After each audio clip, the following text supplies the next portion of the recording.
do nosso país. É assim que convém nunca o perder de vista, justamente porque não é um nosso exclusivo. É assim porque partilhamos a língua com outros povos em todo o mundo. É uma poderosa e preciosa ferramenta de comunicação, de cultura e de comércio. Uma plataforma de convívio, de relação e de solidariedade. Um importante instrumento de comum afirmação política e económica num mundo cada vez mais aberto e globalizado. Não o devemos ao Estado nem a qualquer governo em especial. Devemos-lo à própria história e à criação livre e natural pelo falar, pelo escrever, pelo viver, pelo conviver do nosso povo, de outros povos, de um número inumerável de agentes em todo o mundo.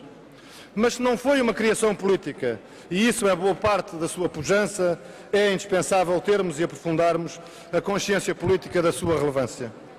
O CDS tem-no dito várias vezes e a várias vozes. Primeiro, a língua portuguesa deve ser considerada, e por muitos anos, a prioridade das prioridades da política cultural do país.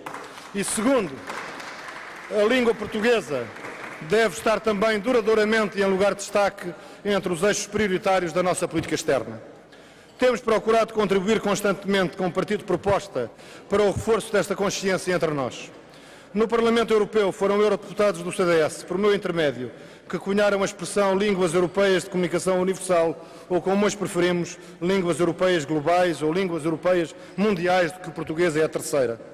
Foi por propostas do CDS que figura numa resolução do Parlamento Europeu de 2003 o expresso reconhecimento do português como terceira língua europeia de comunicação universal, bem como numa resolução quadro do Parlamento Europeu em 2006, a expressa afirmação da importância estratégica das línguas europeias de comunicação universal como veículo de comunicação e forma de solidariedade e devendo constituir uma das principais diretrizes da política europeia em matéria de multilinguismo. Tudo elementos de apoio político, contributos do CDS, que ainda aí estão disponíveis para deles extrairmos no contexto da União Europeia a plenitude das suas consequências e virtualidades.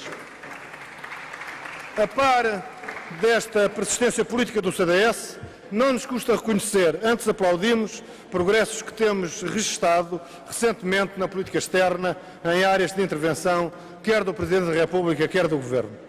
Aplaudimos e quero chamar a atenção pública para o esforço notável realizado na primeira Conferência Internacional sobre o futuro da língua portuguesa no sistema mundial, que reuniu em Brasília, já nos passados dias 25 a 31 de março, sob os auspícios da CPLP e forte impulso de Portugal. E perguntar-se-á, se foi há 3 meses, por que só agora? Por 2 razões.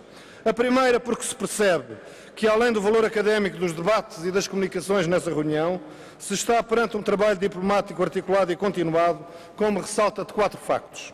Primeiro, a 10ª Cimeira Luso-Brasileira, que reuniu em maio passado, endossou expressamente na declaração conjunta as conclusões da Conferência de Brasília. Segundo, a primeira Cimeira Luso-Cabo-Verdiana, que reuniu no princípio deste mês de junho, fez igual endosso também na declaração conjunta final das mesmas conclusões. Terceiro, ficou já marcada para Lisboa, em 2012, a realização da 2ª Conferência Internacional sobre o futuro da língua portuguesa no sistema mundial. E quarto, está prevista a adoção formal na próxima Cimeira de Luanda da CPLP, dentro de 30 dias, por todos os Estados-membros ao mais alto nível das chefes de Estado e de Governo, do importante Plano de Ação de Brasília. Tudo sinais e passos positivos que o CDS acompanha e aplaude. A segunda razão é mais triste e diz um pouco mais da nossa proverbial desatenção. Apesar da importância da reunião de Brasília, apesar do esforço e do êxito, apesar deste ser um dos mais valiosos dos nossos escassos recursos nacionais, apesar de parecer que começamos a ter alguma programação e passada certa diplomática neste domínio, a atenção mediática e o seguimento possível pela opinião pública nacional sobre a reunião de Brasília foram praticamente nulos. Tenho aqui comigo os despachos da Lusa, que fez como agência noticiosa um trabalho notável. São 46 páginas de notícias, todas elas a valerem dinheiro, todas elas traduzíveis em percentagens do PIB, todas elas podendo alimentar o nosso brio, a nossa esperança, a nossa autoestima. E, todavia, à parte da agência Lusa, a atenção foi quase nenhuma. É tempo, por isso, de nos concentrarmos na mobilização da atenção por parte da comunicação social e da opinião pública para este grande desafio contemporâneo que é a afirmação e a consolidação do português, da nossa língua portuguesa, como uma grande língua internacional no sistema mundial de línguas. Devemos conseguir que a opinião pública passe, neste domínio crucial, de uma atitude de indiferença e alheamento a uma posição de liderança e de exigência. Não podemos ceder à cultura deslumbrada e basbaque menor do império exclusivo do inglês, independentemente de sabermos também inglês e sermos igualmente fluentes noutras línguas.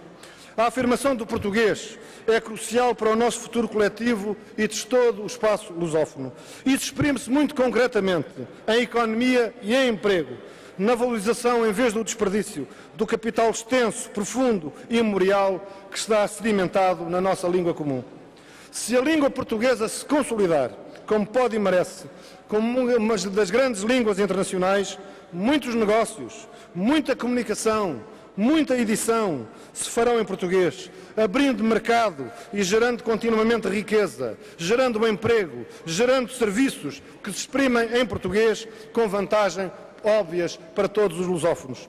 Se forem só de outras línguas, as línguas internacionais, a vantagem será apenas dos falantes originais dessas outras línguas e dos respectivos sistemas culturais, jurídicos, económicos e políticos.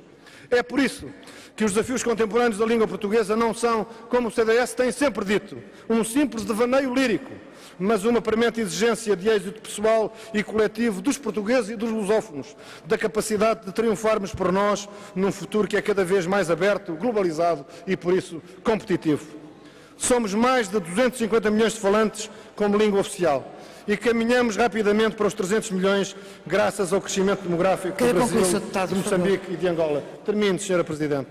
Os africanos lusófonos estão a fazer e a afirmar o português língua da África, do mesmo passo que os brasileiros e já outros construíram o português línguas das Américas e até os chineses, como temos hoje e ontem, exemplo vivo numa reunião empresarial em Lisboa, estão a redescobrir o português língua do Oriente. E nós, portugueses, não podemos fazer menos na Europa. Temos que vingar e conquistar junto dos parceiros da UE todos os direitos e todas as virtualidades da comunicação do português língua da Europa, isto é, do português que não é apenas uma língua nossa, mas uma língua comum, uma língua global à disposição dos europeus para a comunicação e intercâmbio da Europa com o resto do mundo.